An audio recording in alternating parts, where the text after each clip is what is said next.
Everyone, good morning. আবার স্বাগত আমার একটি নতুন ভিডিওতে। আশা করি সকলে খুব ভালো আছেন আর সুস্থ আছেন, আর আমরাও বেশ ভালো আছি। আজ হলো শনিবার, আর এখন বাজবে ওই সকাল 9টা মতো। এখন থেকেই আজকের ব্লগটি আমি শুরু করছি। আশা করছি আজকের ব্লগটি আপনাদের ভালো লেগে থাকবে। তো আপনাদেরকে তো এর আগের ব্লগে বলেইছিলাম যেদিনকে বৃহস্পতিবার ছিল, যে আমাদের বৃহস্পতিবার আর শনিবার এই দুদিনই মানে নিরামিষ খাওয়া হয়। শনিবারটা বিশেষ করে ওই সোনামার পাপার জন্য বিশেষ করে খাওয়া হয়। তো সেই কারণে মা কালকে হাঁড়িটা পরিষ্কার করে নিয়ে আসেনি, আজকে সকালেই পরিষ্কার করে নিয়ে এলো। ওই মিনিমাম 5 মিনিট মতো হবে, এই তো সবেমাত্র হাঁড়িটি পরিষ্কার করে নিয়ে এলো। তো সেই কারণে বিশেষ করে আজকে ভাতটা চাপাতে পাইনি। এখন বাজবে ওই তো বললাম 9টা মতো বাজবে। তো সোনামাকে ঘুম পাড়িয়ে দিয়ে চলে এসেছি। তো তার আগে কোনো রকম ভিডিও শ্যুট করা হয়নি কোনো রকম কাজে। তো সকালবেলায় সত্যি কথা বলতে খুব একটা কাজ করাও হয় না, সোনামার পেছনেই মানে টাইমটা দিয়ে ফেলি, সেই রকম কাজে কোনো হাত দিয়ে থাকি না। তো সেই কারণে সকালবেলায় খুব একটা ভিডিও শ্যুট করা হয় না। এই 9টা থেকেই আমার ভিডিও বেশিরভাগ শুরু হয়ে থাকে। আর আজ তো যেহেতু শনিবার, তো শুধুমাত্র সোনামার পাপার জন্য ওই ভাতটাই হবে নিরামিষ, তরকারিগুলো আর আমাদের আমিষই হবে। কারণ আজকে বাড়িতে আবার বললো যে দুজনা খাবার খাবে, মানে ওই যে আগের দিনে বলেছিলাম না দুটো কাকু এসেছে ধানে স্প্রে দিতে, তো ওই দুটো কাকুই বলছে নাকি আবার ভাত খাবে। তো সেই কারণে বাবা বললো এর আগের দিনে তো সেই রকম কিছু হয়নি মাছ হয়ে, তো সেই কারণে আজকে বিশেষ করে আবার মাছ নেওয়া হয়েছে। তো সোনামার পাপার জন্য ওই যে ভাতের মধ্যে ডাল সেদ্ধ দিয়ে দেবো, ওইটা গ্যাসে না হয় মানে ছকে নেব ওই জিরে ফড়ং দিয়ে, আর দিয়ে দেবো অনেকগুলি আলু। তাহলে আলু ভাতের সাথে মানে আলু ভাতেটাকে চটকিয়ে পোস্ত করে দেবো, তাহলে ওই জন্য ডাল আর পোস্ত হয়ে যাবে। আর ডালের মধ্যে দিয়েছি মুসুর ডাল আর মুগ ডাল। অনেকে আবার বলেন যে এই নিরামিষ দিনে নাকি মুসুর ডাল খেতে নেই, কিন্তু আমাদের বাড়িতে নিরামিষটা পালে না। আমার বাপের বাড়িতে কিন্তু নিরামিষ দিনে এই মুসুর ডালটা খেয়ে থাকে না। আমার শ্বশুর বাড়িতে কিন্তু এসে থেকেই আমি দেখছি যে নিরামিষ দিনেও এই মুসুর ডালটি খেয়ে থাকে। এই যে দেখুন আজকে অনেকগুলি আলু কিন্তু বনিয়েছি, মিনিমাম ওই 10 পিস মতো আলু বনিয়েছি, কারণ ওই 4 পিস মতো আলু ভাতের জন্য থাকবে আর ওই 6 পিস মতো পোস্ত করা হবে। তো সেই কারণেই বিশেষ করে অনেকগুলি আলু সেদ্ধ দিয়েছি। আর ওই যে দিয়েছি ডাল কৌটোটি।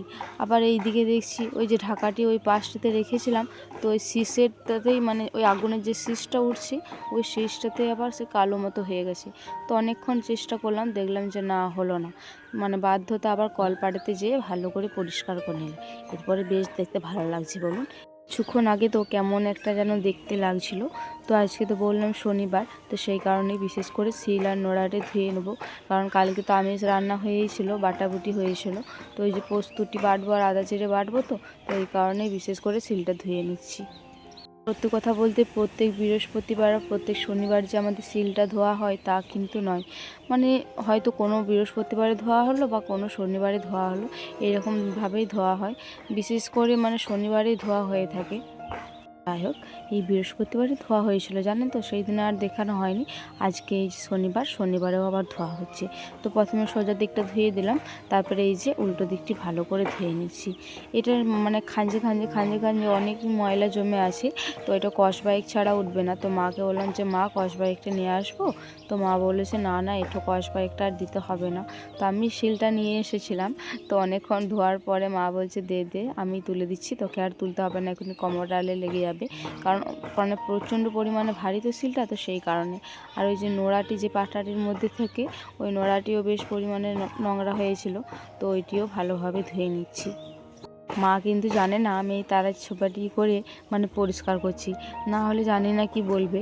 তো তারের ছোপাটা ছাড়া এটা না পরিষ্কার করাই আসছিল না মোটেও। তো যাই হোক, তারের ছোপাটি করে পরিষ্কার করে নিলাম, কি সুন্দর দেখতে লাগছে একদম চকচকে মতো। আর ওই যে শিল আর নোড়াটি যে জায়গাটিতে থাকে ওই জায়গাটাও অল্প পরিমাণে ঝেঁটিয়ে নিলাম। আর দেখছেন ওইদিকে জেম্মা আর বেটু মানে বসে রয়েছে সোনামা, তো সেই কারণে ওই পাটা মাঝে মাঝে এইদিকে নিয়ে চলে আসছে।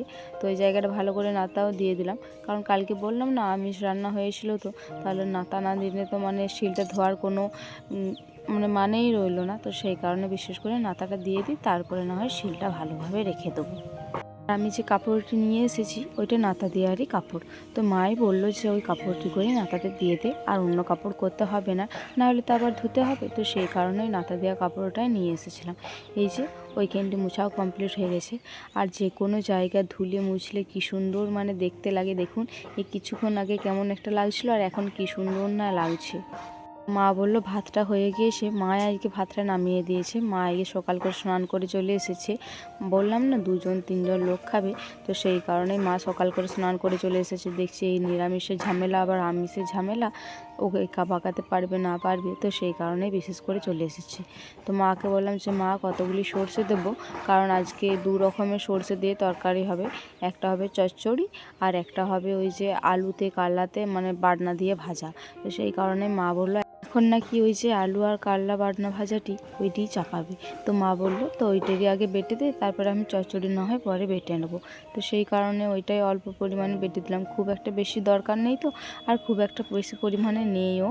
কাল্লা অল্প পরিমাণে কে দিয়ে গিয়েছিলো আমি তো তাও জানি না, আর আলুও অল্প পরিমাণেই দিয়েছে, তো খুব একটা বেশি নয়। তো সেই কারণে মা বললো অল্প করেই বাট তারপর দিয়ে দে। তো মা ওইদিকে নুন হলুদ দিয়ে চাপিয়ে দিয়েছে, আমি এইদিকে ভালোভাবে শিলটা পরিষ্কার করে জলটি নিয়ে নিচ্ছি। এই জলটা দিলে না আলাদা ধরনের স্বাদ আছে কিন্তু সবাই বলে। আর এই যে মা এদিকে চাপিয়ে দিয়েছে, মা বললো তুই বাটনাটা দিয়ে না হয় ঢাকা চাপা দিয়ে দে, কারণ মা ওইদিকে ভাতের হাঁড়িটা নামাচ্ছে। এবার মার আড়ে ছড়াচ্ছে, তো তাহলে এক হাতে কি আর দুটো কাজ সামলানো যায়। তো সেই কারণে আমি বাটনাটি দিয়ে এই যে ঢাকা দিয়ে দিলাম। এরপর মানে বাটনাটি হোক, তখন কি সোনামাকে একবার ব্রেস্ট ফিডিং করে দিয়ে আসি, চলুন তারপর এসে আবার দেখা হবে। এই যে আবারও চলে এসেছি, তো মাই সোনামাকে নিয়ে আছে। ও আজকে কান্নাকাটি করছিল কেন জানি না, শরীরটা একটু খারাপ খারাপ লাগছে। তো এই যে আদা জিরে বাটাটা বেটে দিই। এটি না মাছের ঝোলের জন্যই বাটছি। আগে মা একটু বেটেছিল ওই যে ডালটিতে দেওয়ার জন্য বলছিলাম না, তো মা প্রথমে নিরামিষ রান্নাগুলোই করেছিল, চচ্চড়ি আলু আর কাল্লাতে বাটনা ভাজা, আর এই যে ডালটিও সাতুলে নিয়েছে। এরপরে করবে মাছের ঝোলটি। তো মা বললো যে আমি মাছটা ওইদিকে ভাজি, তুই একবার বেটে দে তাহলে তাড়াতাড়ি হয়ে যাবে। তো সেই কারণে আমি এবারে আদা জিরাটি বাটবো, তারপরে স্নানে যাব। আর ওই যে ওই দিকে যে জলটি রয়েছে দেখছেন, ওইটাই কিছুক্ষণ আগে মা হয়তো কিছু একটা বেটেছিল, ওইটারই জলটি রেখে দিয়েছে। তো ওইটি খারাপ জলের মতনই লাগছিল। মা বললো যে ওইটি ভালো জল, ওইটি নিতে পারিস। তো আমি বললাম যে না না, দেখতে কেমনই একটু লাগছে, ওইটা আর নেবো না, আমি মানে ভালো জল নিয়ে নিচ্ছি। তো বাটি করে অল্প পরিমাণে জল নিয়েছি, ওই জলটি আবার ওই বাটিটিতেই ঢেলে দিয়েছি, মানে ওই যে খারাপ জলের মতো যেটি রয়েছে ওইটিতে ঢেলে দিয়েছি। আর এই যে আদা জিরে বাটিটি এইদিকে আমার মানে পেস্ট করাও হয়ে গিয়েছে। আর সত্যি কথা বলতে আমি যবে থেকে শুনেছি যে এই জল দিলে আবার আরও স্বাদ বাড়ে, তো তবে থেকে আমি এই জলটা দিতে মোটেও ভুলি না। আর এই যে অনেকগুলি রসুনও রয়েছে, কারণ শাক হবে আর ওই মাছের ঝোলটা হবে। তো প্রথমে শাকটা সাতুলে নেবে, তারপর মাছের ঝোলটা বসাবে, কারণ সবাই বলে যে শেষকালে নাকি শাক করতে নেই। তো সেই কারণে বিশেষ করে শাক যে আগে করবে, তারপরে মাছের ঝোলটি করবে। আর এই দিকে দেখুন আপনাদের সাথে গল্প করতে করতে আমার রসুন কটিও ছেঁচা হয়ে গেল। তো অনেকে না রসুনটাকে পেস্ট করে মানে একদম বেটে পরে রান্না করে, তো আমরা এই থেতোভাবেই রান্না করি। অনেকে তো আরও মানে কম থেতো করে অল্প মানে একটু গোটা গোটার মতন রাখে, তো আমরা পেস্ট করি না, তবে এই হালকা মানে মিহি করে থেতোটা করে দিই। মাকে দিয়েও দিয়েছি, এরপরে মা রান্না করবে। তো আমি আর ওই দিকে দেখবো না, আমি এরপর সোজা চান করতে চলে যাবো। তো তার আগে দাঁড়ান, শিলটি ভালোভাবে ধুয়ে তুলে দিয়ে চলে যায়, কারণ আর তো বাটাবুটির কিছু নেই। আর এই জায়গাটি অনেকটা পরিমাণে জল জমে গিয়েছিল, তো এটি একবার ভালো করে পরিষ্কার করে দিয়ে চলে গেলাম, যাতে কেউ পা পিছলে আর পড়ে না যায়।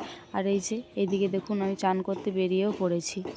আজ অনেকটাই দেরি হয়ে গেছে জানেন তো, আজ ওই মিনিমাম বাজবে 12টা 10-15 বেজে গিয়েছে। চলুন আর বেশি বকবক করব না, স্নানটা করে চলে আসি, না হলে আরও দেরি হয়ে যাবে। তো স্নানটি করে এসে আবারও আপনাদের সাথে দেখা হচ্ছে। আর এই যে স্নান করে চলেও এসেছি। এরপর ওই যে আমাদের ঠাকুর থানটি রয়েছে, যেটি আমাদের একদম জাগ্রত ঠাকুর, বাড়ির ঠাকুর। তো ওই ঠাকুরটিকে মানে এই ঠাকুরটিকে আমি প্রথমে প্রণাম করি। তো সববারে আপনাদেরকে দেখানো হয় না এই ঠাকুরটিকে, মানে লোকজন থাকে তো সবাইকে ভাববে যে এই মানে ঘরের ঠাকুরটাকে দেখাচ্ছে, তো সেই কারণেই আর অতটা দেখিয়ে উঠতে পারি পারি না। তো আজকে দেখলাম সেই রকম কেউ নেই, ইতস্তত বোধ লাগে, আর অন্যরকম কিছু না। আমি তো আর বাজে কিছু কাজ করছি না যে দেখাতে লজ্জা লাগবে, তো সেই কারণে আর দেখানো হয়ে ওঠে না।